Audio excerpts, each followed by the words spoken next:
না, এটা আমরা প্রত্যাশা রাখছি। জনগণের উপর আমাদের পূর্ণ আস্থা আছে। ধর্মনগরে যে পরিসরে ভোট হয়েছে, আমরা প্রচার করে ভোটারদের ভোট কেন্দ্রে গিয়ে ভোট প্রদানের কথা বলেছি। ছোটোখাটো দু একটি ঘটনা বাদ দিলে অলমোস্ট আমাদের এই ধর্মনগরবাসী ভোট প্রদান করেছে।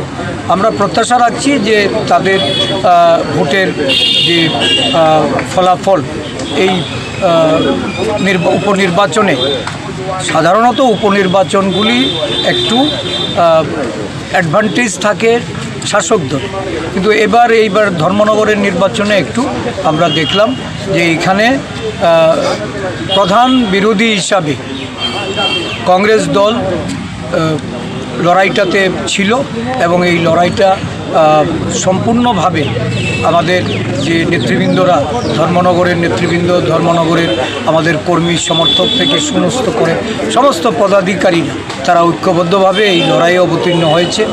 আমরা জনগণের ভোটদানে বিশ্বাস করি এবং জনগণের যে মতামত এটা আমরা মাথা পেতে দিই। ধর্মনগরবাসীকে আপনি কি বলবেন আজকে আপনার এই আগমনে? না, আমি তো এসছি, সত্যি কথা, যারা এই নির্বাচনে কাজ করেছে তাদেরকে যেমন প্রদেশ কংগ্রেসের পক্ষ থেকে তাদের প্রতি কৃতজ্ঞতা জানিয়ে ধন্যবাদ জ্ঞাপন করা, সাথে সাথে আমাদের এই আগামীকালকের গণনার ক্ষেত্রেও তারা যেন শান্তিপূর্ণ উপায়ে প্রশাসনের নির্দেশ মেনে প্রশাসনকে সহযোগিতা করে এই গণনা সম্পন্ন করে, তার জন্য তাদের মনোবল বৃদ্ধি করা এবং তাদের পাশে থাকা।